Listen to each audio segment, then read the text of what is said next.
بر محمد و آل محمد بلندتر صلوات.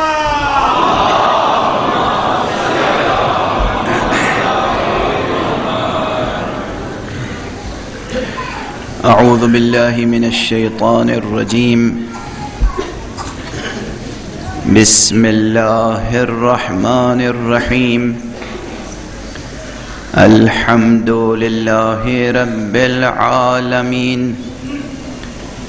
والصلاة والسلام على أشرف الخلائق أجمعين، سيدنا وسيد الأولين والآخرين، حبيبنا وحبيب إله العالمين، إمام المرسلين وخاتم النبيين، أبي القاسم المصطفى محمد، وعلى أهل بيته الطيبين الطاهرين الهداة المهديين المعصومين المظلومين، واللعنة الدائمة على أعداء الدين أجمعين. أما بعد، فقد قال الله تعالى عز اسمه في محكم كتابه ومتقن خطابه. بسم الله الرحمن الرحيم. يا أيها الذين آمنوا اتقوا الله وقولوا قولا سديدا يصلح لكم أعمالكم ويغفر لكم ذنوبكم، ومن يطع الله ورسوله فقد فاز فوزا عظيما. صلوات الله.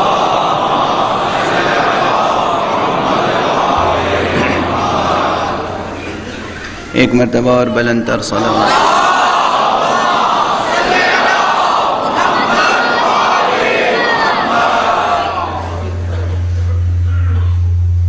برادران انسانی،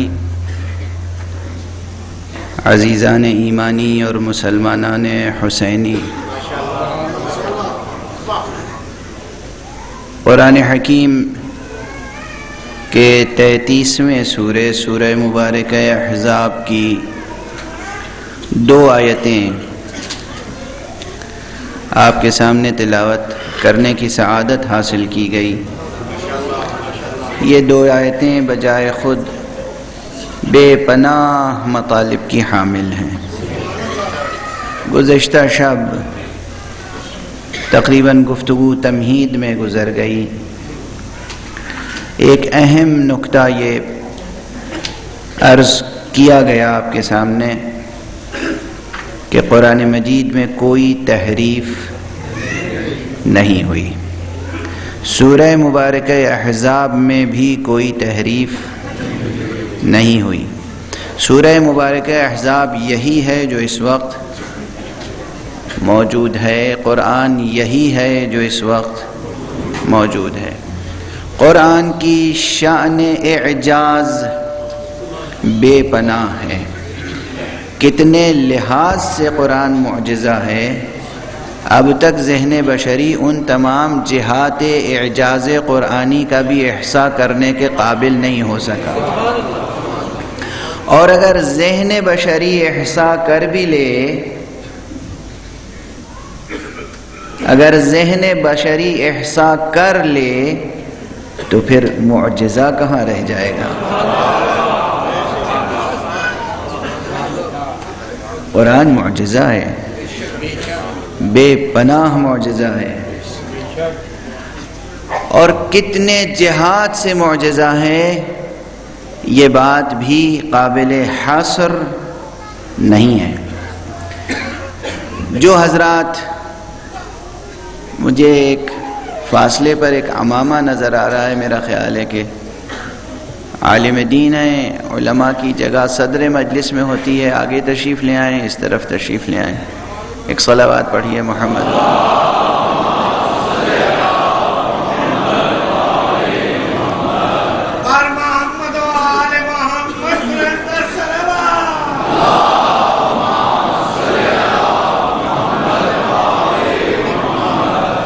ایک اور بلند تر صلوات پڑھیے.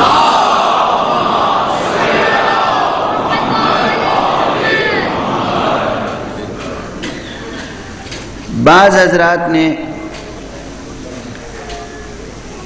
بلکہ بعض نہ کہوں بیشتر ان علماء نے جنہوں نے قرآن مجید کے شان اعجاز پر بحث کی ہے، انہوں نے اس کی شان اعجاز کو اس کی فصاحت و بلاغت میں منحصر قرار دیا ہے.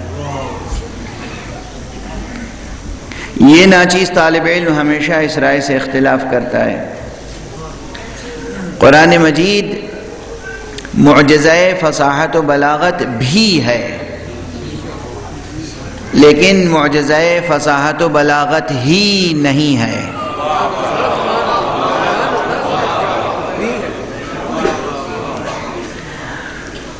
فصاحت و بلاغت کے اعتبار سے اور بھی معجزے ہیں ہمارے پاس. قرآن مجید معجزہ علم بھی ہے، قرآن مجید معجزہ ہدایت بھی ہے، قرآن مجید ان علوم کو دامن ذہن بشری میں منتقل کرنے والا ہے جو قرآن مجید کے نزول سے پہلے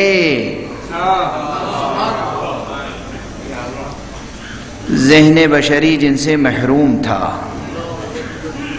یہ بہت بڑی بحث ہے. مولانا تشریف فرمائے نجف اشرف میں 2 سال یا 3 سال قبل میں نے مدرسہ غربیہ میں گفتگو کی تھی اور گزارش کی تھی کہ علوم القرآن کے عنوان سے جو کتابیں لکھی گئی ہیں وہ بھی سخت ناقص ہیں. ابھی علوم القرآن کے عنوان سے بالکل نئے سرے سے کام کرنے کی ضرورت ہے. علوم القرآن کے ضمن میں جو کتابیں بھی ہیں ان میں جن علوم کو پیش کیا گیا ہے وہ دراصل وہ علوم ہیں جو متن قرآن کی قرأت میں مدد کرتے ہیں. بس وہ علوم جو متن قرآن کے بطون سے متولد ہوتے ہیں، وجود میں آتے ہیں، ہمیں ان علوم القرآن کی جستجو ہے. یہ بالکل الگ بحث ہے. اسکالرز کے لیے، علوم القرآن سے دلچسپی رکھنے والوں کے لیے بہت اہم بحث ہے، لیکن اس وقت اس بحث کو چھیڑنے کا موقع نہیں ہے. اس وقت میں ان آیات کے حصار میں رہتے ہوئے گفتگو کو آگے بڑھانا چاہتا ہوں. ارشاد الہی ہے یا ایھا الذین آمنوا اتقوا اللہ وقولوا قولا سدیدا.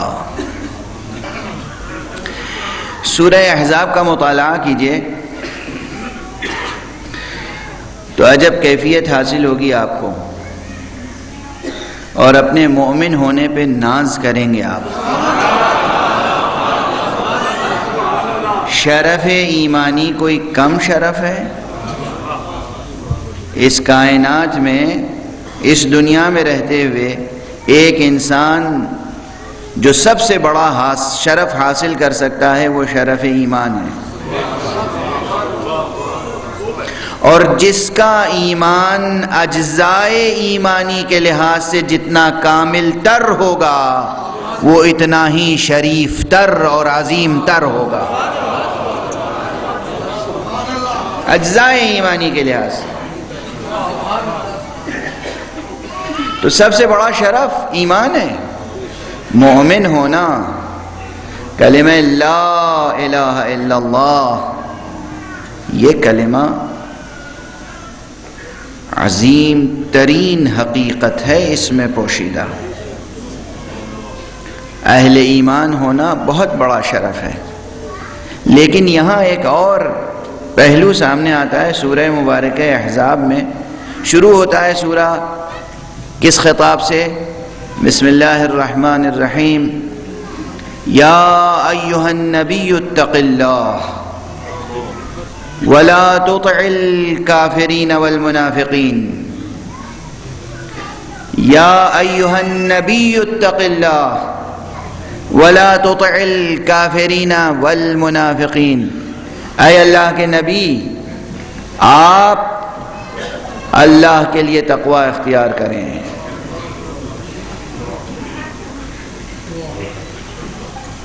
کیا مقام سخن ہے!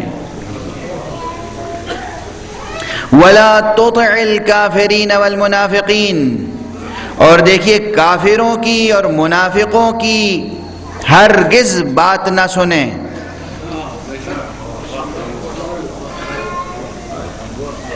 اللہ اکبر۔ جب باقی باتیں تو بعد میں ہوں گی، یہ بتائیے کہ وہ اللہ جو سورہ احزاب میں فرما رہا ہے کہ اے رسول آپ اللہ کا لحاظ کریں اور کسی کافر اور منافق کی بات نہ سنیں، وہ رسول کو کسی کافر ہی کی کفالت میں دے دے گا؟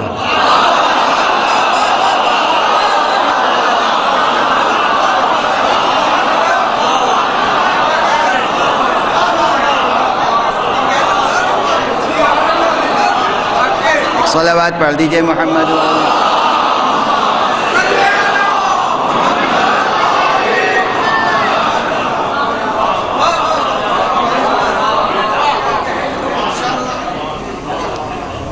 قرآن پڑھیں اور میرے ساتھ پڑھیں، قرآن پڑھیں اور مکتب حسینی میں پڑھیں۔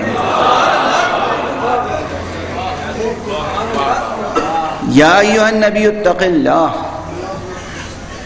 اے نبی اللہ کا لحاظ کریں۔ یہ اتق اللہ یا اتق اللہ کا یہ ترجمہ یاد رکھیے گا، گرہ میں باندھ لیجئے گا۔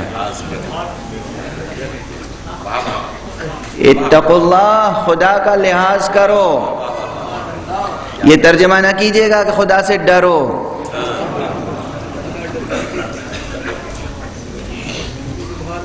اب زبان کی مجبوری ہے، لفظ چیز بھی استعمال میں نہیں کیا تھا تاکہ بچوں کو بھی یاد رہ جائے۔ بچوں کو تو چیز ہی چاہیے ہوتی ہے، بچوں کو بھی یاد رہ جائے اللہ ڈرنے کی چیز نہیں، محبت کرنے کی چیز ہے۔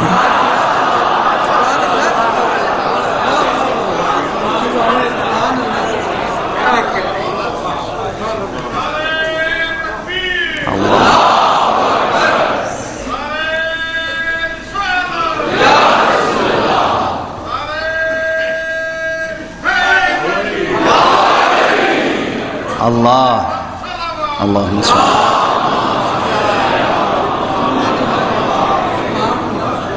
اللہ رحیم، اللہ اللہ رحمان، اللہ کریم، اللہ رؤوف، اللہ شکور، اللہ کے اسماء حسنہ گنتے چلے جائیے۔ آپ بتائیے کہیں پہ خوف لاحق ہوتا ہے؟ جیسے جیسے اسماء حسنہ کی تلاوت کریں گے وہ دل سے قریب ہوتا چلا جائے گا۔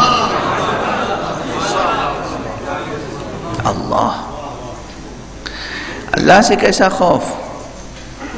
اللہ سے محبت کیجئے، اللہ کا لحاظ کیجئے۔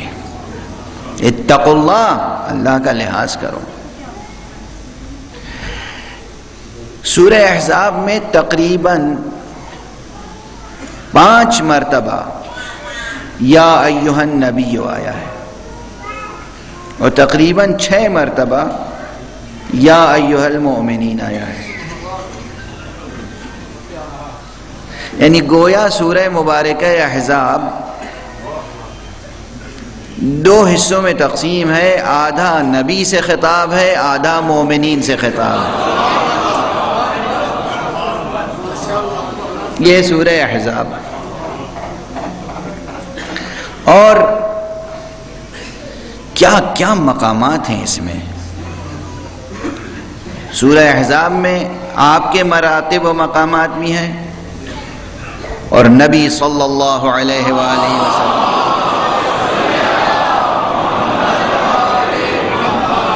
کے مراتب اور مقامات بھی ہیں. مثلا اسی سورہ احزاب میں ایک مقام پر ہے یا ایھا الذین آمنوا اذکروا اللہ ذکرا کثیرا وسبحوہ بکرۃ واصیلا هو الذی یصلی علیکم وملائکتہ لیخرجکم من الظلمات الی النور وکان بالمؤمنین رحیما. یہ سورہ احزاب ہے. کیا ترجمہ ہے؟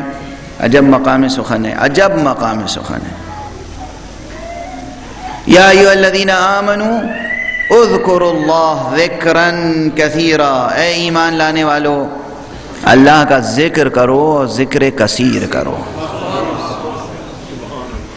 یہاں ایک لفظی بحث کی مدد سے ایک مطلب آپ تک منتقل کروں. ذکر بڑا جامع مفہوم ہے، لیکن عام طور پر ذکر کا اطلاق ہوتا ہے اس ذکر پر جو زبان سے کرتے ہیں، اور جو یاد دل میں قائم رہتی ہے اسے ذکر کہتے ہیں. ذکر اور ذکر. ذکر وہ یاد ہے جو دل میں رہتی ہے، ذکر وہ تذکرہ ہے جو زبان پہ رہتا ہے. اللہ سبحانہ و تعالی فرماتا ہے کہ اے ایمان لانے والو ذکر کرو، ذکر کثیر، کثرت سے ذکر کرو، مجھے یاد رکھو، اور صبح و شام میری تسبیح کرو. اجل جب کہا جاتا ہے صبح و شام تسبیح کرو، وسبحوہ بکرۃ واصیلا، بکرہ یعنی صبح، اصیل یعنی شام. یہ محاورہ ہے، آپ کی زبان میں بھی ہے، دنیا کے بیشتر زبانوں میں جب کہا جائے یہ کام صبح و شام کرو، یعنی صبح اور شام کے درمیان جو وقت ہے وہ بھی اس میں شامل ہے، یعنی مسلسل کرو، انقطاع نہ ہو. یہ نہیں کہ صبح کر لیا رسمن، شام کر لیا رسمن اور باقی وقت فراموشی کے عالم میں گزارا، تو پھر یہ ذکر نہیں ہوا. صبح سے شام تک ذکر کرو، مسلسل ذکر کرو، مسلسل تسبیح کرو. ذکر اور تسبیح کے مراتب ہیں. ایک ذکر وہ ہے جو ذکر جلی ہے، ایک ذکر وہ ہے جو ذکر خفی ہے، ایک ذکر وہ ہے جو ذکر اخفا ہے، ایک ذکر وہ ہے جو مقام سر میں ہوتا ہے، ایک ذکر وہ ہے جو عملی ذکر کہلاتا ہے. اشرف ترین ذکر کون سا ہے؟ زبان سے ذکر یا کوئی اور ذکر؟ اشرف ترین کون سا ہے؟ دست ادب جوڑ کے ایک بات کی طرف متنبہ کر کے آگے بڑھنا چاہتا ہوں. زبان سے ذکر کرنے کی عادت اگر صرف پڑ جائے بغیر ارادہ، بغیر توجہ، تو کبھی کبھی انسان عظیم ترین جسارتوں کا مرتکب ہو جاتا ہے کہ زبان پر تو نام حق ہوتا ہے، دل حق سے غافل ہوتا ہے. یہ جسارت ہے، یہ گستاخی ہے. زبان پر عادتاً ذکر ہے مگر دل کہیں اور ہے، ذہن کہیں اور ہے، خیال میں کوئی نعوذ باللہ گناہ ہے، یا عملاً کوئی گناہ سرزد ہو رہا ہے اور زبان پر ذکر خدا ہے.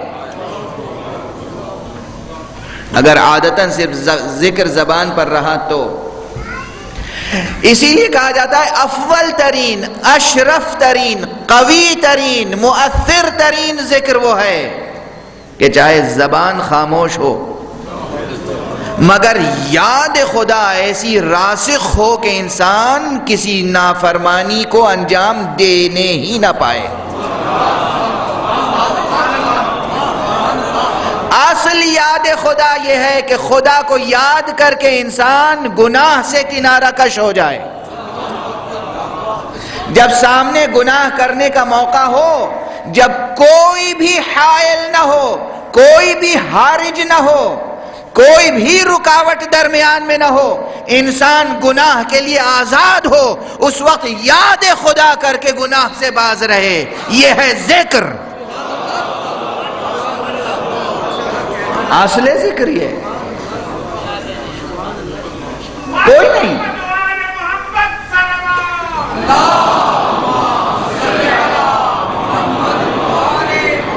اصل ذکر یہ ہے کہ خدا کی یاد ہو ایسے لمحے میں جب کوئی اور روکنے والا نہ ہو، جب کوئی گناہ سے باز رکھنے والا نہ ہو، اس وقت یاد الہی گناہ سے باز رکھے. یہ ہے معراج ذکر. عام بندوں کے لیے، ہم جیسے خاکی اور خاطی گناہگاروں کے لیے معراج ذکر یہ ہے. یاد حق، یاد خدا. ذکر یاد خدا، یاد حق. یاد کے معنی کیا ہوتے ہیں؟ یاد محبوب، یاد معشوق. کیا معنی ہے؟ یعنی جو چیز محبوب اور معشوق کے مزاج کے خلاف ہے وہ ہم انجام نہ دیں.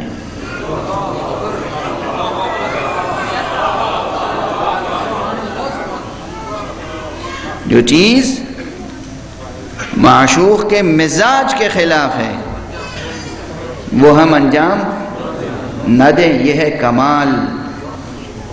سامنے بیٹھے ہیں تو واہ واہ سبحان اللہ، حسن پر فدا ہیں، جان دینے کے لیے تیار ہیں، اور نگاہوں سے اوجھل ہو گئے تو معشوق کی جو بھی خواہشیں ہوں، جو بھی آرزویں ہوں، سب پامال. ہم جو چاہتے ہیں اپنے مزاج کے مطابق کرتے ہیں. یہ چیز آداب عشق کے خلاف ہے. آداب عشق کے خلاف ہے یہ بات. چاہے معشوق سامنے ہو یا نگاہوں سے اوجھل ہو. مزاج عاشق کا مزاج ذوق معشوق کے سانچے میں ڈھل جائے. مزاج آپ کا، مذاق معشوق کا. اس کا ذوق کیا چاہتا ہے، اس کا معیار آپ کو کس جگہ دیکھنا چاہتا ہے. تو اب بتائیے خدا آپ کو کہاں دیکھنا چاہتا ہے؟ وہ خدا جس نے آپ کو پیدا ہی کیا احسن تقویم میں، جس نے بنایا ہی بہترین سانچے میں، جس نے پوری کائنات سجائی سنواری آپ کے لیے، سورج کو روشن کیا آپ کی خاطر، ماہتاب کو روشنی کا سفیر بنایا آپ کی خاطر، ستاروں سے آسمانوں کو سجایا آپ کی خاطر، تمام تر زندگی کی توانائیوں کو زمین میں سمیٹ کے سمو کے رکھ دیا آپ کی خاطر، اور اس کے بعد آپ کو تمام تر کمالات آپ کے وجود میں سمیٹ کر سمو کر ودیعت کر کے امکانات کمال آپ کی ذات میں پنہا کر کے آپ کو اس دنیا میں بھیجا. وہ آپ کو کہاں دیکھنا چاہتا ہوگا؟ اللہ آپ کو کس بلندی پر دیکھنا چاہتا ہے؟ آپ کو خود اندازہ نہیں ہے کہ وہ کس بلندی پہ دیکھنا چاہتا ہے. آپ اپنے لیے جتنے بھی کمالات کا تصور کر سکتے ہو، آپ اپنے لیے جتنی بھی بلندیوں کا تصور کر سکتے ہو، آپ اپنے لیے جتنی بھی رفعتوں کا تصور کر سکتے ہو، آپ اپنے لیے جتنی بھی شرافتوں اور کرامتوں کا تصور کر سکتے ہو، اللہ سبحانہ و تعالی کا معیار اس سے کہیں بلند ہے۔ اس لیے آپ چاہتے کیا ہیں؟ وہ آپ کو آپ کے معیار سے کمال عطا کرے یا وہ آپ کو اپنے معیار سے کمال عطا کرے؟ بتائیے کیا چاہتے ہیں؟ آپ اللہ سبحانہ و تعالیٰ سے جو دعائیں کرتے ہیں اس کے لیے بھی سوچ لیجئے میں کیا عرض کر رہا ہوں۔ آپ نے اپنے لیے ایک معراج کمال تصور کر لیا ہے۔ آپ کیا، آپ کا علم کیا، آپ کا ویژن کیا، آپ کی عقل کیا، آپ کی رسائی کیا، آپ نے اپنے لیے ایک کمال تصور کر لیا ہے اور اللہ کو مجبور کرتے ہیں کہ آپ کو اس آپ کے طے کیے ہوئے کمال تک پہنچا دے، جبکہ اللہ نے اس سے کہیں بلند تر کمال آپ کے لیے مقدر کر رکھا ہے۔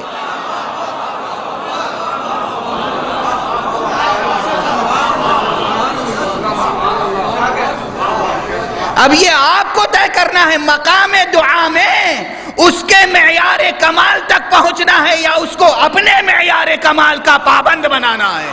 صلوات پڑھ دیں محمد و آل محمد۔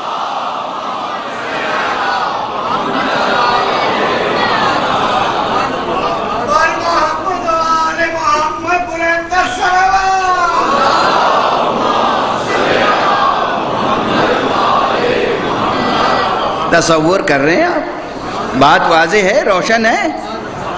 ایک طرف اللہ کا معیار، اللہ کا کمال، اس کا طے کردہ ہوا درجہ کمال، اور ایک طرف ہم نے اپنے طور پر اپنی ناقص معلومات، اپنے ناقص علم، اپنے ناقص ویژن کی بنیاد پر ایک ہدف، ایک مقرر، ایک منزل، ایک ٹارگٹ مقرر کر لیا ہے اور پھر ضد کرتے ہیں یا اللہ ہمیں وہاں پہنچا دے۔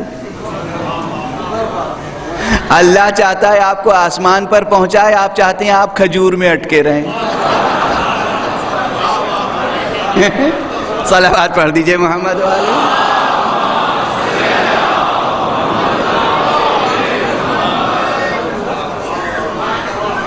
چونکہ آپ کو کھجور سے اونچا کوئی درخت نظر نہیں آتا ہے نا۔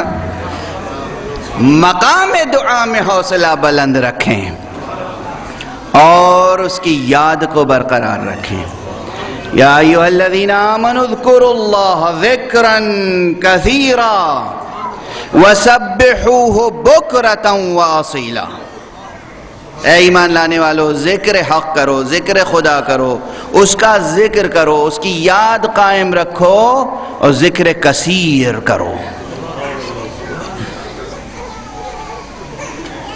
اور اس کی تسبیح و تنزیہ کرو صبح و شام مسلسل۔ اب ایک تسبیح یہ ہوتی ہے کہ آپ زبان سے کہیں سبحان اللہ۔ توجہ رکھیے گا، بڑی اہم بات آ گئی۔ یہ مجلسیں چوتھے امام سید سجاد علیہ الصلاۃ والسلام کی یاد میں منعقد ہوتی ہیں۔ یہ مجلسیں ان حضرت کی یاد میں منعقد ہوتی ہیں، تو اس لیے دعا اور ذکر اور عبادت کے اسرار اور رموز اور آداب اور شرائط پر بھی گفتگو ہوتی رہے تو اچھا ہے۔ مسلسل اس کی تسبیح کرتے رہو، تنزیہ کرتے رہو۔ تسبیح و تنزیہ کے معنی کیا ہے؟ تسبیح و تنزیہ کے معنی اللہ کی پاکی بیان کرو، ٹھیک ہے نا؟ اللہ کی پاکی بیان کرو۔ اللہ کی پاکی کا تصور کیا ہے آپ کے پاس؟ اللہ پاک ہے یعنی کیا؟ کن چیزوں سے پاک ہے؟ کیا نعوذ باللہ جو آلودگیاں ہماری زندگیوں میں ہوتی ہیں وہ متصور بھی ہیں وہاں پر؟ نہیں، وہ جسم نہیں رکھتا، جسم و جسمانیات سے منزہ ہے، مکان و مکانیات سے منزہ ہے، زمان و زمانیات سے منزہ ہے، مادہ و مادیات سے منزہ ہے۔ ہر وہ کمال جو مخلوق کے لیے کمال ہے اس کے لیے نقص ہے۔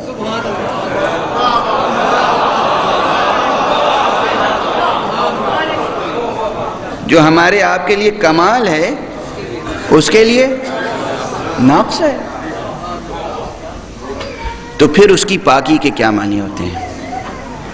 معنی یہی ہے ایک لفظ میں، ایک جملے میں، کہ حق سبحانہ و تعالیٰ کو مخلوقات پر قیاس نہ کرو، حق سبحانہ و تعالیٰ کو منزہ سمجھو، اس کی تسبیح کرتے رہو۔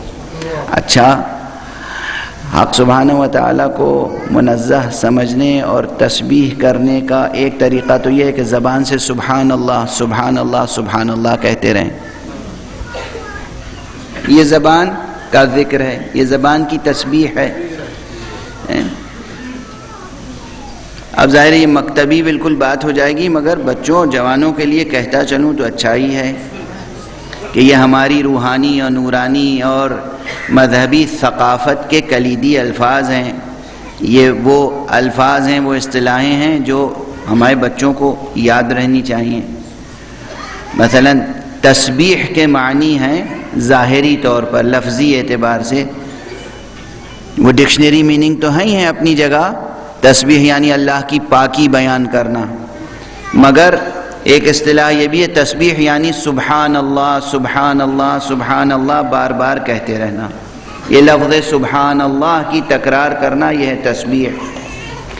لفظ الحمدللہ کی تکرار کرتے رہنا ہے تحمید۔ تحمید۔ لفظ لا الہ الا اللہ کو مکرر کہتے رہنا ہے تہلیل۔ لفظ اللہ اکبر کو برابر کہتے رہنا ہے تکبیر۔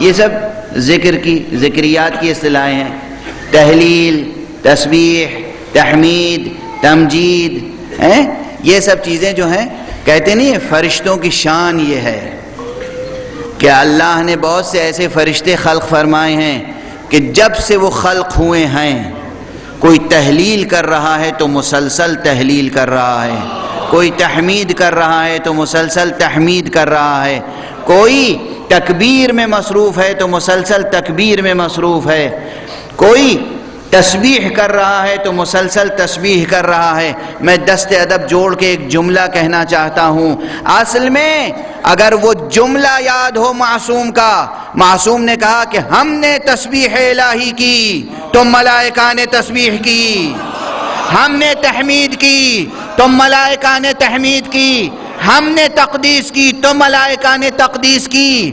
اس کو ایک مکتبی سطح پہ یوں بھی سمجھا جا سکتا ہے کہ نور مبارک مصطفی نے کہا سبحان اللہ۔ جن فرشتوں نے سبحان اللہ یاد کر لیا وہ قیامت تک اب سبحان اللہ کہہ رہے ہیں۔ اتنا دلاویز تھا یہ فقرہ، اتنا دل نشیں تھا یہ فقرہ، اتنا جذاب تھا لہجہ مصطفیٰ۔ نور مصطفیٰ کا لہجہ اتنا جذاب تھا کہ جیسے ہی سبحان اللہ کہا فرشتوں کی ایک بڑی جماعت جذب ہو گئی اسی ذکر میں۔ سبحان اللہ سبحان اللہ سبحان اللہ سبحان اللہ، ایسا غرق ہوئے تسبیح میں کہ بعد میں جب انہوں نے کہا الحمدللہ تو انہیں گویا وہ سنائی ہی نہیں دیا، وہ سبحان اللہ کہتے چلے جا رہے ہیں۔ ایک دوسرا گروہ فرشتوں کا تھا، اس نے کہا الحمدللہ الحمدللہ الحمدللہ۔ تیسرا گروہ تھا، اس نے غور سے سنا، کہا مصطفیٰ صلی اللہ علیہ وآلہ وسلم نے اور بھی کچھ کہا ہے۔ سبحان اللہ کے بعد کہا الحمدللہ، اس کے بعد کہا ولا الہ الا اللہ، سب لا الہ الا اللہ کہتے رہے، لا الہ الا اللہ لا الہ الا اللہ۔ پھر مصطفیٰ نے کہا اللہ اکبر اب جس کے کانوں تک آواز پہنچی اس نے اللہ اکبر کہنا شروع کیا. انسانوں تمہارے لیے لطف مصطفیٰ اور لطف حق یہ ہے کہ چاروں فقروں کو ملا کر کہنے کی تاکید کی گئی اور کہا گیا یہ کہا کرو سبحان اللہ والحمد للہ ولا الہ الا اللہ واللہ اکبر، اور یہی ذکر کثیر ہے. صلوات پڑھیں محمد والے.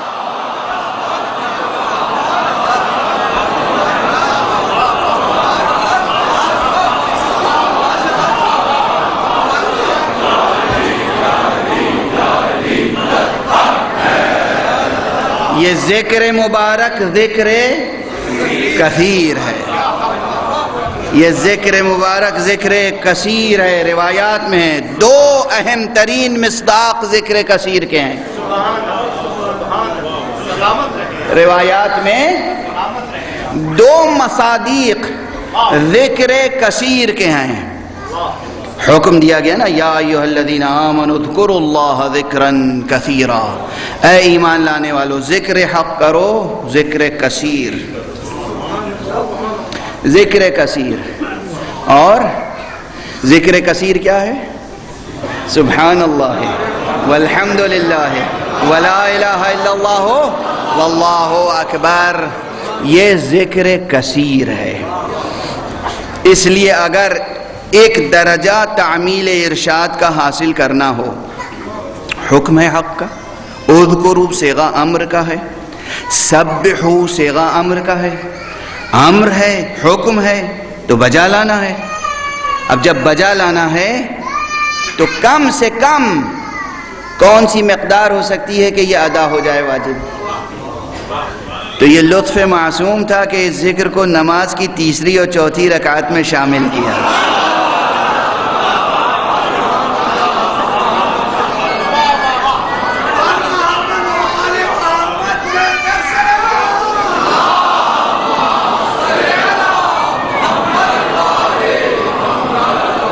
یہ ایک پہلو ہے. اور دوسرا پہلو یہ ہے کہ کہا دیکھو روزانہ صبح طلوع آفتاب کے وقت اور شام کو غروب آفتاب کے وقت کم سے کم 10 مرتبہ یہ ذکر پڑھ لیا کرو.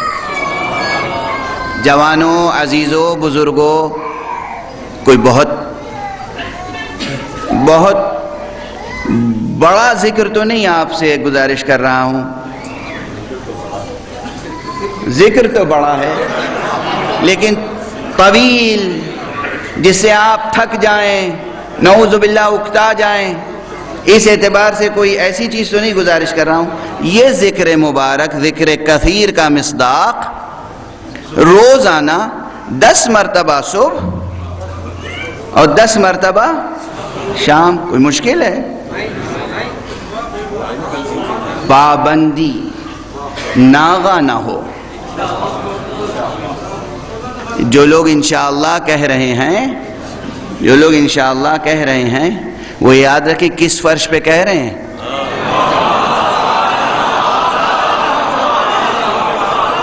یہ وہ فرش ہے جہاں عباس کا ذکر ہوتا ہے.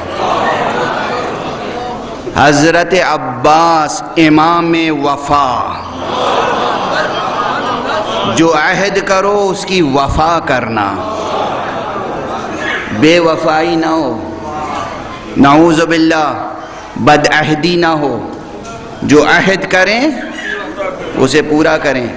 کوئی بہت سنگین عہد نہیں لے رہا ہوں، بس یہ ذکر حق ہے. یہ تسبیحات اربعہ جو مصداق ذکر کثیر ہے، اسے 10 مرتبہ صبح اور 10 مرتبہ شام. توجہ ہے، یہ یاد رکھیے گا. دین میرے اختیار میں ہے یا آپ کے اختیار میں ہے؟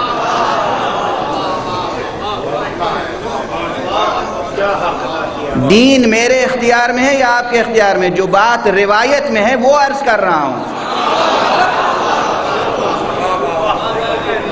اپنے ذوق سے تعداد نہ گھٹائیں بڑھائیں. آپ صلوات پڑھیں محمد والے.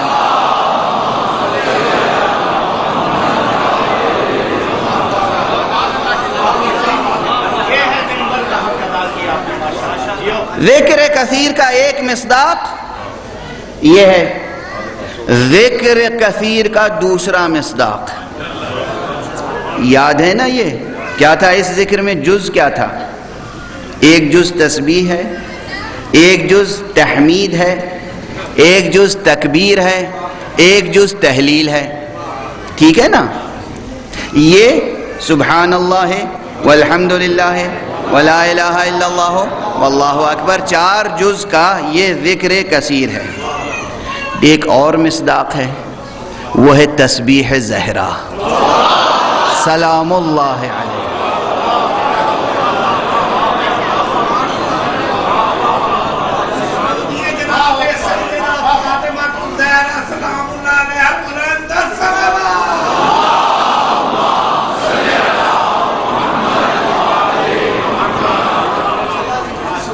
روایت معصوم ہے، اپنی طرف سے کچھ نہیں عرض کر رہا ہوں.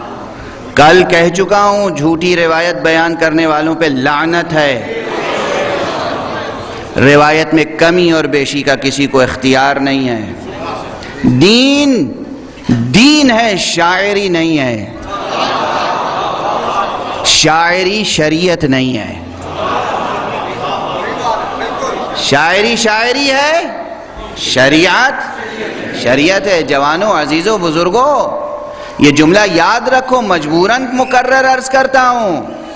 ہماری قوم، ہماری ملت، مشرقی اقوام بطور عموم، ملت اسلامیہ بطور خصوص، یہ ملت بطور اخص ڈوب گئی، غرق ہو گئی 2 بنیادوں پر: نری شاعری، کھوکھلی خطابت.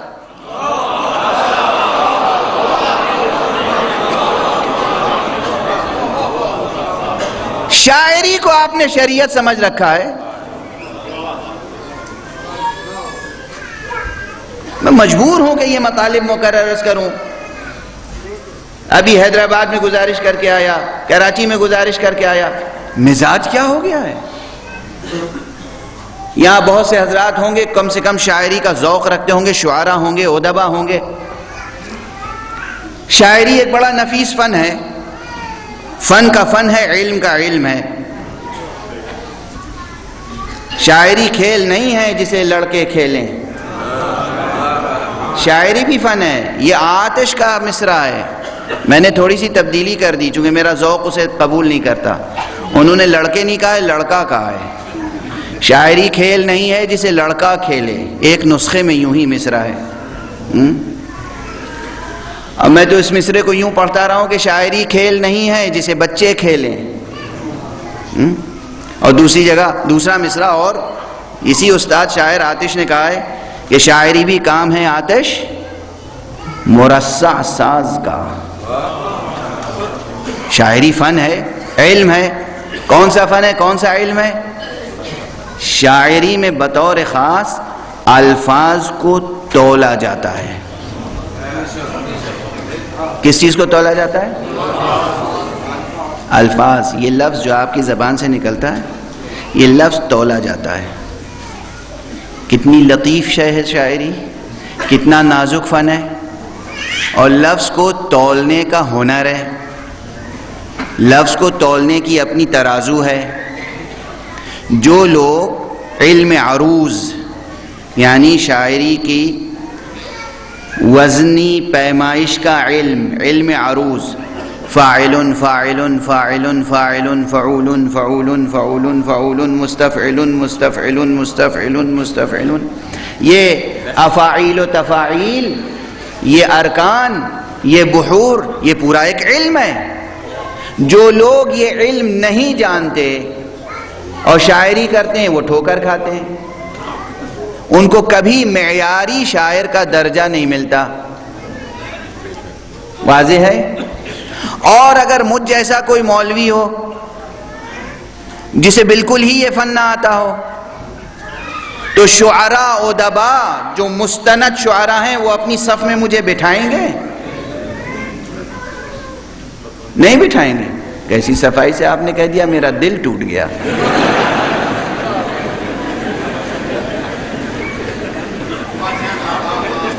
مگر بات تو سچی ہے. اگر مجھے یہ فن نہ آتا ہو تو شعراء اپنی صف میں مجھے نہیں بٹھائیں گے. مجھے شاعری کا فن بنیادی عروض اور قافیے کا علم نہیں آتا تو آپ مجھے اپنی صف میں نہیں بٹھائیں گے. آپ کو شریعت کا علم نہیں آتا تو آپ کو ہم اپنی صف میں کیسے بٹھا لیں؟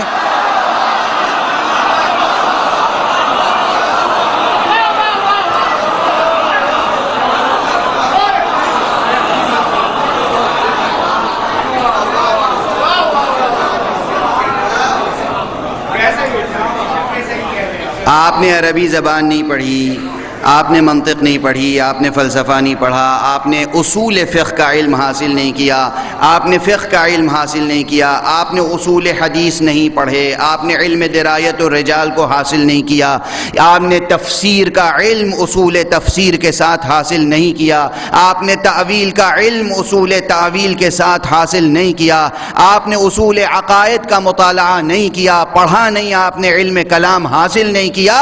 یہ تمام علوم آپ نے حاصل نہیں کیے صرف اس بنیاد پر کہ آپ کے اندر جوش ہے، جذبہ ہے، شاعری اچھی کرتے ہیں. تو کیا آپ کو دین میں دخل دینے کا حق حاصل ہو گیا؟ شاعری کیجئے، فتوے نہ دیجئے، جوانوں کو گمراہ نہ کیجئے. اور یہی بات خطبہ سے عرض کرتا ہوں. آپ خطیب ہوں گے بہت اچھے، جب تک آپ ہمارے مولا کا ذکر کریں گے وفاداری کے ساتھ، ایمانداری کے ساتھ، ہم آپ کے لبوں کو چومنے کے لیے حاضر ہیں. مگر جہاں آپ نے حد سے تجاوز کیا، آپ ذاکری کریں، فضائل بیان کریں، مصائب بیان کریں، مگر شریعت کے معاملات میں فتویٰ نہ دیں. ورنہ حدیث پیغمبر ہے جو متواتر ہے اور ان لفظوں کے ساتھ وارد ہوئی ہے، من افتى بغیر علم فلیتبوأ مقعدہ من النار. جو علم شریعت کے بغیر فتویٰ دے دے اس کا ٹھکانہ جہنم ہے.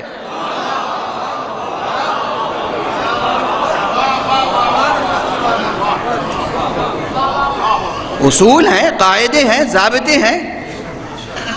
آپ شریعت کے مسائل شاعری سے حل کرنا چاہتے ہیں؟ شریعت کو شاعری کی روشنی میں طے کریں گے آپ؟ کتنے شعراء ہیں جنہوں نے اپنی غزلوں میں، شعروں میں درد دل کی دوا بیان کی ہے؟ مداوائے درد دل ہر شاعر بیان کرتا ہے. تو پھر جتنے ہارٹ اسپیشلسٹ ڈاکٹر ہیں سب کی دکانیں بند کروا دیجئے.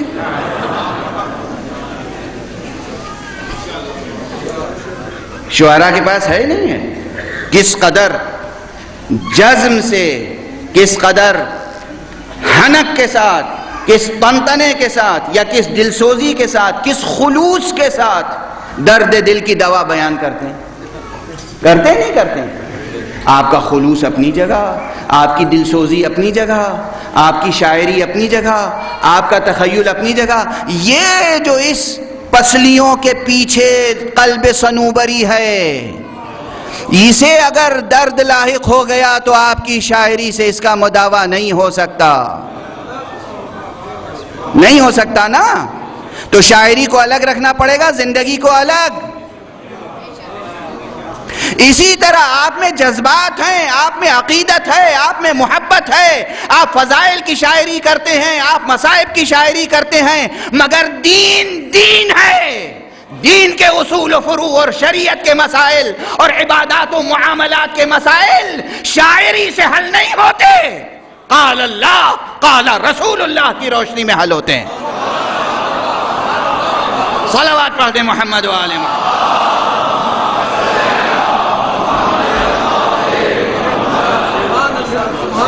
انتشار برپا نہ کریں ملت کے اندر. پہلے ہی سے کیا کم انتشار ہے؟ پہلے ہی سے کیا کم تفرقہ ہے؟ آپ مزید ہر شخص اپنے جذبات میں کچھ بات کہہ رہا ہے اور ایک نیا مسلک وجود میں آ رہا ہے. دین دین ہے. مثلا نماز ہے، نماز ہے. نماز میر تقی میر یا غالب کا مصرع نہیں ہے کہ آپ کو اجازت ہے مصرے پہ مصرے لگاتے چلے جائیں.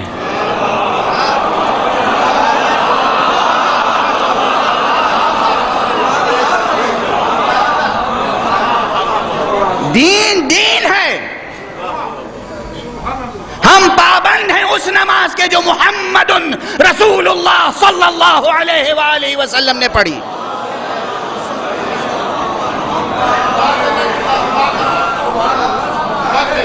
جتنے اشہدو ان علی ولی اللہ کہنے والے ہیں مزید اپنے صفوں میں تفرقہ برپا نہ کریں.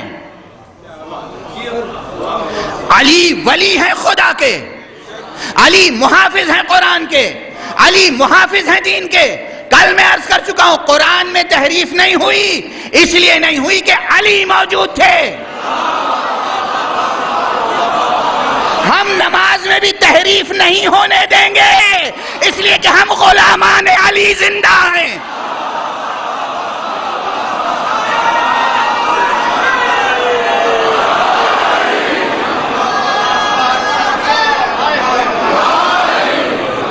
مولا کیا چاہتے ہیں، مولا نے کیسے نماز پڑھی،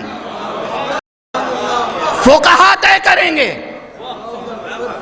فقہا طے کریں گے. ایک صاحب نے ابھی حیدرآباد میں ممبر کے قریب بیٹھے تھے، سوز خان، بہت اچھی سوز خانی کرتے ہیں، پروردگار انہیں عمر طولانی عطا فرمائے، عمر نوح عطا فرمائے. میں دو طرح سے دعائیں دیتا ہوں اور میں اکثر کہتا ہوں کہ بعض محاورے اس فقیر کے بعد زبان کا حصہ بن جائیں گے.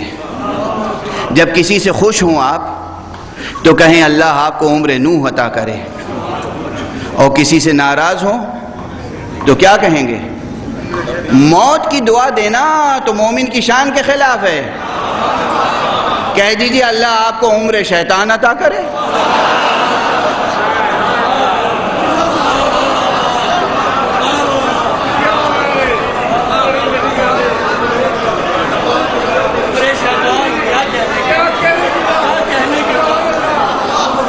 ایک صلوات پڑھ دیجئے محمد و آلہ.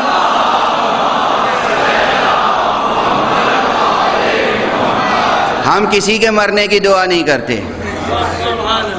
ہمارے رب نے جب شیطان کو اس کی مانگی ہوئی بھیک دے دی، نہ اللہ کسی کی جان لینے کے در پہ رہتا ہے، نہ اللہ کا رسول، نہ اللہ کے رسول کے سچے جانشین.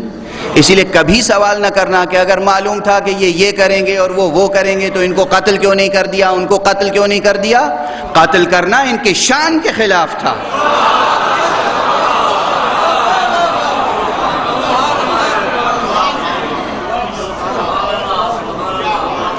بے اختیار بہت پرانا جملہ یاد آ گیا مجھے، میرا ہی جملہ ہے. یہ شعراء اپنے شعر بار بار سناتے نہیں شرماتے، ہم نہ اپنا جملہ دہرانے میں کیوں تکلف کریں. میں نے عرض کیا تھا یہیں لاہور میں پہلی بار غالباً 6B ماڈل ٹاؤن کی مجلسوں میں عرض کیا تھا کہ علی علیہ السلام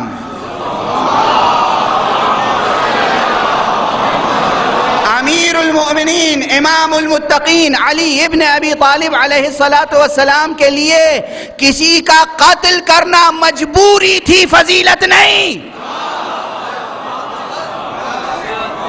وہ چاہے مرحب کا قتل ہو، انتر کا قتل ہو، چاہے وہ عمرو ابن عبد ود کا قتل ہو، کسی کا قتل ہو، قتل کرنا علی کی مجبوری تھی، فضیلت نہیں تھی.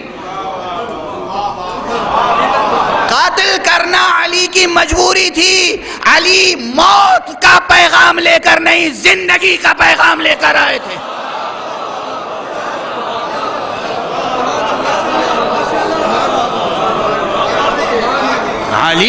علی تھے.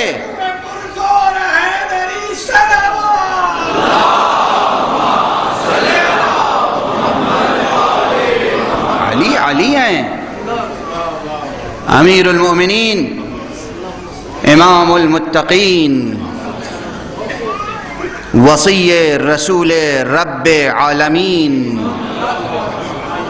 خلیفۃ اللہ ولی اللہ الاعظم آدم اولیاء اللہ.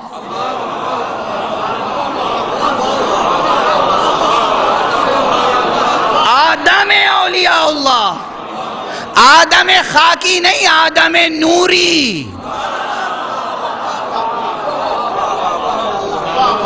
یہاں تک بات آ گئی ہے تو اپنی بوجھل نثر کے درمیان اپنے 2 مصرے بھی سنا دوں. ظہور آدم نوری ہوا جو کعبے میں، ظہور آدم نوری ہوا جو کعبے میں، سفیر نور نے روشن کیا زمینوں کو. علی ہے. علی علیہ السلام نے دین کی حفاظت کی ہے. آج ان کا نام لے کر دین میں تفرقہ پیدا نہ کریں. جہاں آقا نے کہا میرا نام لو وہاں لیجئے، جہاں آقا نے نہیں کہا نام نہ لیجئے. آپ کے کہیں نام نہ لینے سے، اگر آقا نے نہیں کہا ہے اور نام نہیں لے رہے ہیں تو یہی اطاعت ہے.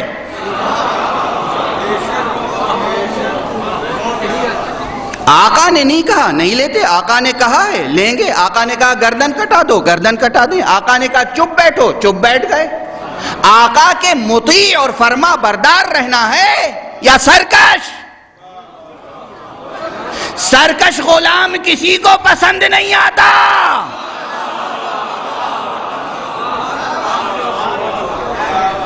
اطاعت. روایتیں لے کے آ جاتے ہیں، جناب یہ روایت یہ کتاب وہ کتاب. معلومات جو آپ نے کتابیں پڑھی ہیں گویا مجتہدین نے تو پڑھی نہیں ہیں. چشم بددور، آپ نے جو پڑھ لیا وہ آغائے سیستانی نہیں پڑھا. آپ نے جو پڑھ لیا وہ آیت اللہ بشیر نجفی نے نہیں پڑھا. آپ نے جو پڑھ لیا وہ آیت اللہ العظمی خامنئی نے نہیں پڑھا. ماشاءاللہ کیا مطالعے کی وسعت ہے، کیا فہم و فراست ہے. اور جس روایت سے آپ نے جو سمجھ لیا وہ نہیں سمجھ سکے. وہ جنہوں نے اپنی زندگی وقف کر رکھی ہے دین کے لیے، اور مجال ہے کسی میں جو کہے کہ ان کا تعلق مکتب اہل بیت سے نہیں ہے. آپ کا عقد جن کے بتائے ہوئے صیغہ عقد سے حلال ہوتا ہے،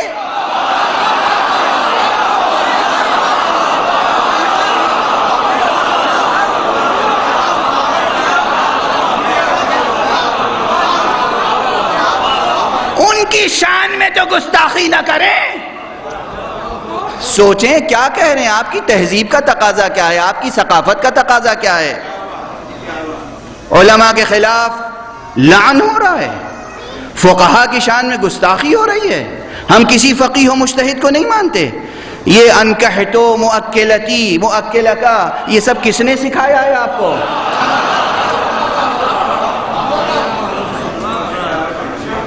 آپ کے والد ماجد کا جب عقد ہوا تھا تو کس مولوی نے پڑھا تھا؟ وہ مولوی تشہد میں کیا پڑھتا تھا؟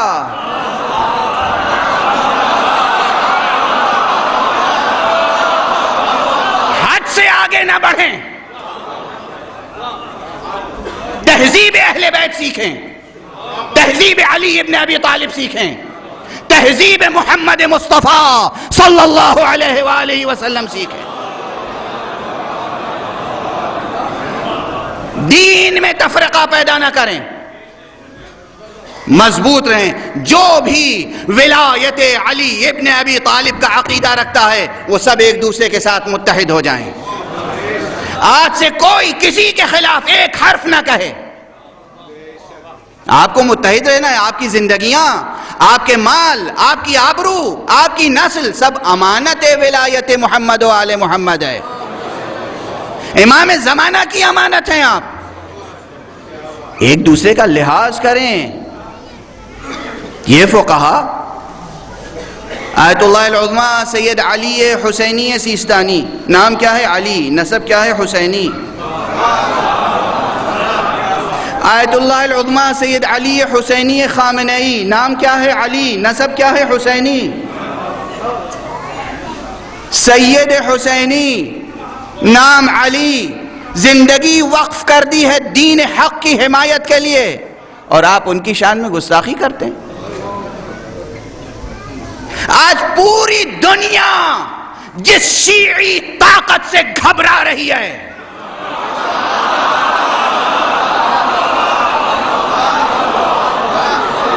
اس طاقت کا نام ہے خامنئی. نہیں.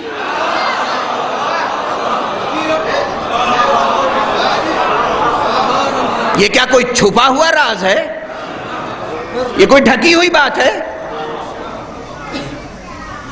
امریکہ ایران سے حسد میں مبتلا ہے، اسرائیل ایران سے حسد میں مبتلا ہے، سعودی عرب ایران سے حسد میں مبتلا ہے، سب ایران سے حسد میں مبتلا ہیں.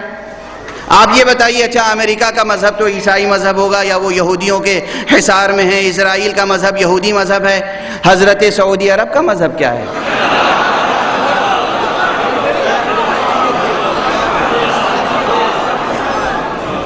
کیوں ایران اور خامنئی کی مخالفت ہے؟ ایک طرف وہ ایران اور خامنئی کے مخالف اور ایک طرف آپ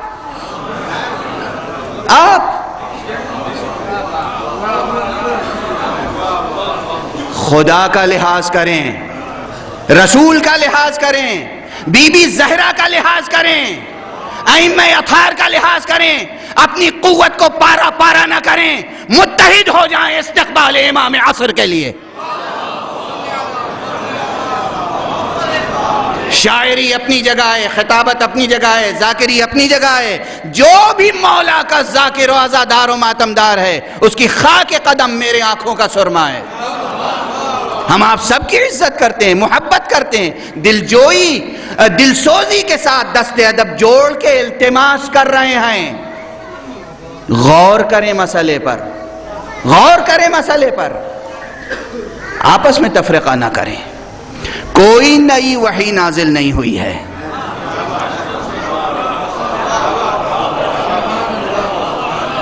کوئی نئی وحی نازل نہیں ہوئی ہے.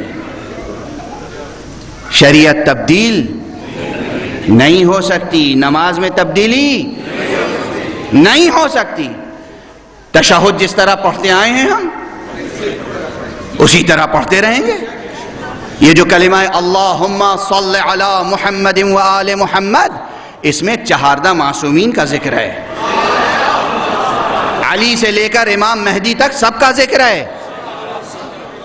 ہر سخن موقع و ہر نقطہ مقام دارت. سنیے، آپ تشہد کی بات کرتے ہیں، میں سورہ حمد کی بات کرتا ہوں. سورہ الحمد میں صراط المستقیم سے مراد کون ہے؟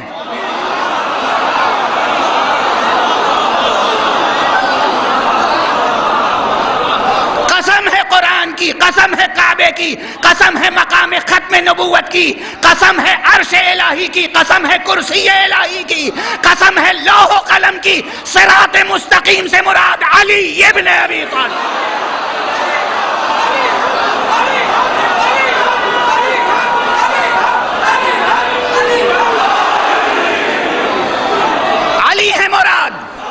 علی ہے مراد. جس کو اس مسئلے پر مناظرہ کرنا ہو مناظرہ کر لے، مباہلہ کرنا ہو مباہلہ کر لے.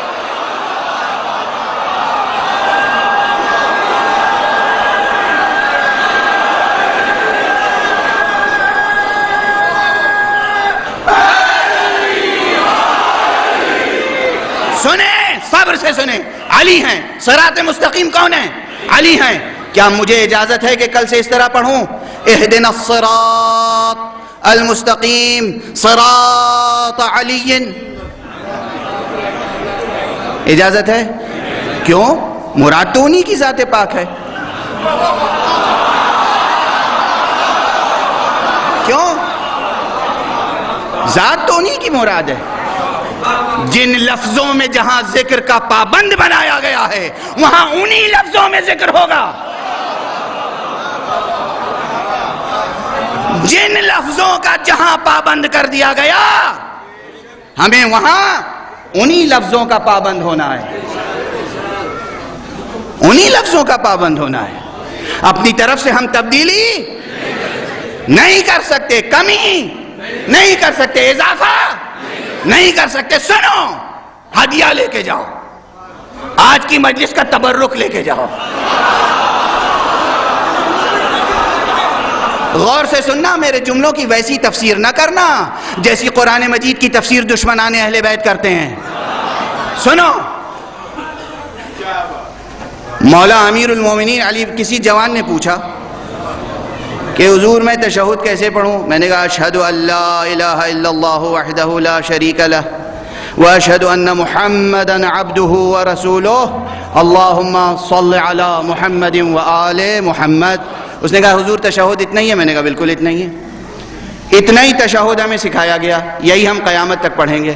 اس نے کہا کیا مولا علی کا نام لینے سے نماز باطل ہو جاتی ہے؟ میں نے کہا ہرگز نہیں، مولا علی کا نام لینے سے نماز باطل نہیں ہو جاتی، نماز کو معراج ہو جاتی ہے، مگر وہاں لو ویسے لو جیسے اجازت دی گئی ہے۔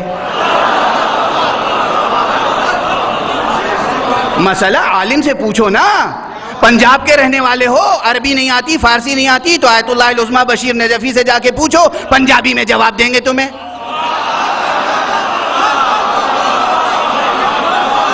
مشکل کیا ہے؟ تمہارے پاس تو ایک مجتہد موجود ہے، پوچھو جا کے۔ اردو میں پوچھنا چاہتے ہو اردو میں پوچھ لو، پوچھو عالم سے پوچھو۔ معمولی سا بھی بخار ہو جائے تو اپنی سمجھ سے جا کے دوا خرید کے مت کھا لینا، انجام کیا ہوگا تم خود ہی جانتے ہو۔ کوئی خاص دوا نہیں، یہی پیراسیٹامول، یہی پیناڈول اگر کنٹینیو کھاتا رہوں میں کچھ دنوں تک تو ڈاکٹروں سے پوچھئے کیا حشر ہوگا۔ اپنی مرضی سے ہم کنٹینیو کھاتے رہیں، روزانہ 8 10 12 ٹیبلٹ کھاتے رہیں، کیونکہ سن لیا ہے کسی سے کہ بخار کی دوا پیراسیٹامول ہے۔ ارے جن سے سنا ہے بڑے سچ بزرگوار تھے، داڑھی سفید تھی، انگریزی داں بھی تھے اتفاق سے۔ ایک بار مجھے بخار آیا تھا، میں ان کے گھر مہمان تھا اور انہوں نے پیراسیٹامول کھلائی تھی، تو اب مجھے جب بخار آتا ہے میں پیراسیٹامول کھا لیتا ہوں، جتنا تیز ہوتا ہے اتنی زیادہ ٹیبلٹ کھا لیتا ہوں۔ کیا حشر ہوگا؟ موت۔ یہی پیراسیٹامول موت کا سبب بن جائے گی۔ اپنے سے ٹیبلٹ لے کے نہ کھائیں، اپنے سے مسئلے طے نہ کریں۔ مجتہد ہے، فقیہ ہے، مکتب آل محمد ہے، فقیہ ہے، مکتب آل محمد۔ سنیے، پوچھئے کہ ہم مولا کا نام لینا چاہتے ہیں کیسے لیں؟ اولاً تو پہلے سے اللہ نے بتا دیا ایسے نام لو، صراط مستقیم کہو۔ اور دوسری بات، قنوت میں لیتا ہوں نام، حضرت جب جی چاہتا ہے حضرت علی کا نام لیتا ہوں، جب جی چاہتا ہے امام حسین کا نام لیتا ہوں، اور درود بھی بھیجتا ہوں، لعن بھی بھیجتا ہوں۔ قنوت میں، سجدے میں، رکوع میں، قنوت میں اللہم صل علی سیدی و مولائی علی امیر المؤمنین و وصی رسول رب العالمین ولیک و حجتک علی خلقک و آیتک الکبری والنبأ العظیم اللہم العن قتلت امیر المؤمنین۔ قنوت میں پڑھتا ہوں، نماز واجب میں پڑھتا ہوں، اس لیے کہ یہاں اجازت دی گئی ہے۔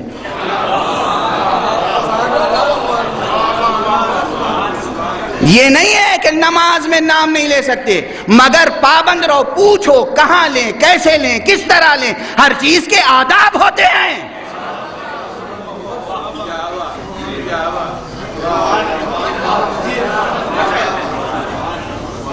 علی کا نام لینے سے نماز باطل نہیں ہوتی۔ سجدے میں لو، تم تشہد میں لینے کی ضد کرتے ہو، ہم سجدے میں لیتے ہیں۔ سبحان اللہ سبحان اللہ سبحان اللہ سبحان ربی الاعلی و بحمدہ سبحان ربی الاعلی و بحمدہ سبحان ربی الاعلی و بحمدہ اللہم صل علی محمد و آل محمد اللہم صل علی علی امیر المؤمنین اللہم صل علی الحسین وعلی علی ابن الحسین وعلی اولاد الحسین وعلی اصحاب الحسین۔ جتنا ذکر کر سکتے ہو سجدے میں کرو، بانداز دعا کرو، دیکھو کیسی نماز معراج پہ پہنچتی ہے۔ مگر تشہد میں جب بیٹھو اتنے ہی کہو جتنا آقا نے کہا ہے، تاکہ پتا چلے کہ بندہ اطاعت شعار ہے، سرکش نہیں آئے۔ صلوات پڑھ دیں محمد و آل محمد۔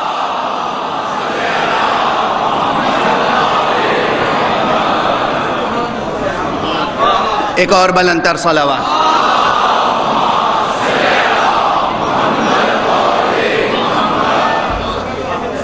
دیکھیے اب کیا کروں، موضوع بدل گیا بالکل، لیکن نہیں بدلا بھی نہیں ہے. خدا جزائے خیر دے جناب والا کو، ان کے ایک سوال نے رخ بدل دیا تقریر کا. بس اب سمیٹتا ہوں. یہ سب چیزیں جو کچھ میں نے کہا ہے نا، ایک لفظ میں سمٹ کے آ جاتے ہیں. یا ایھا الذین آمنوا اتقوا اللہ، اے ایمان لانے والو اللہ کا لحاظ کرو. جو اللہ کا لحاظ کرے گا اس میں سرکشی آ ہی نہیں سکتی. آ سکتی ہے؟ نہیں آ سکتی. بس اب طاقت بالکل نہیں ہے. جو اللہ کا لحاظ کرے گا وہ رسول کا لحاظ کرے گا. جو رسول کا لحاظ کرے گا وہ آل رسول کا لحاظ کرے گا. یہ ایک لفظ لحاظ بہت بڑا لفظ ہے.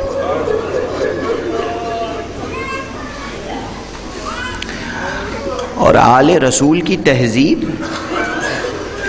آل رسول کا حسن اخلاق، آل رسول کا حسن تکلم، ہماری جانیں قربان ہو جائیں، فدا ہو جائیں ہماری. کس لمحے میں، کس اندوہناک لمحے میں، کس کربناک لمحے میں، کس اندوہناک لمحے میں سرکار سید الشہداء کی زبان پر قاتل سے کیا خطاب ہے. روز عاشوراء جب سرکار نے اپنے سینے پہ بوجھ محسوس کیا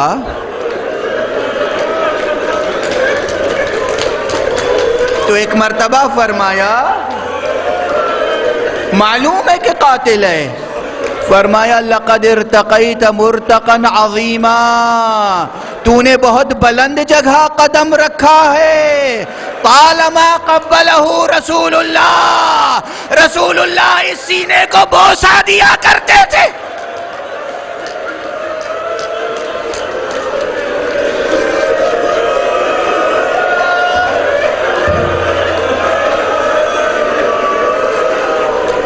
اللہ اکبر، اللہ اکبر، اللہ اکبر. یہ جملے میں برابر کہہ رہا ہوں آپ کے سامنے.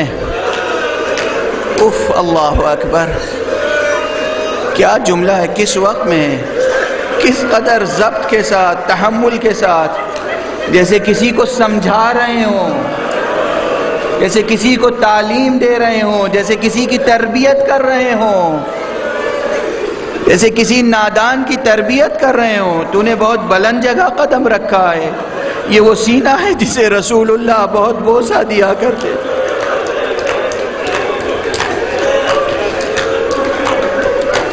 لوگ ہم سے کہتے ہیں کب تک ماتم کرو گے، کب تک گریہ کرو گے؟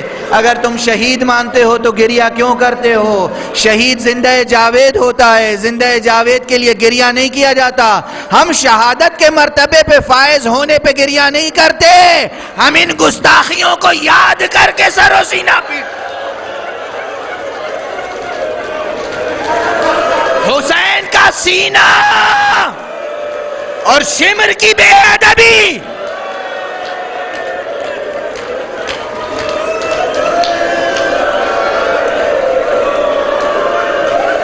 اور بس طاقت بالکل ختم ہو چکی ہے. اس سے بھی آگے حسین مرد تھے، میدان میں لڑ کر شہید ہو گئے. مگر یہ بتاؤ شہید جاوید کی شہادت پہ گریہ بند کر دیں، زینب کی اسیری پہ کیسے خاموش رہ جائیں؟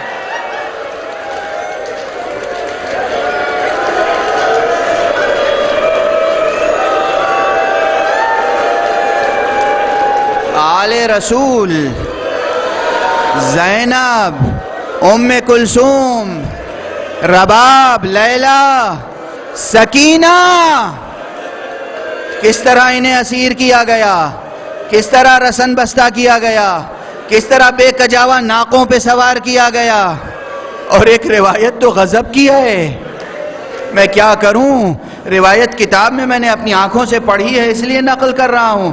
مجھے آقا سید سجاد بھی اجازت دیں گے، یہ شبیں ان کے مصائب کے تذکرے کے لیے مخصوص ہیں، مگر یہ تذکرہ بھی انہی کی مصیبت تو ہے۔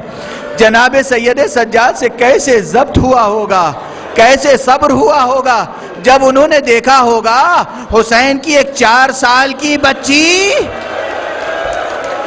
جسے حسین بہت چاہتے تھے، سینے پہ سلاتے تھے، جاتے وقت میدان کی طرف خاص وصیت کر کے گئے تھے، بہن زینب اس کا خیال رکھنا۔ جب سب کو اسیر کیا گیا، اس بچی کو تنہا ایک ناقے پر سینے کے بل لٹایا گیا، رسیوں سے باندھا گیا۔ جب ناقہ چلتا تھا بچی کراتی تھی، پھوپھی اماں پسلیاں زخمی ہو رہی ہیں، بھیا زین العابدین پسلیاں ٹوٹی جا رہی ہیں۔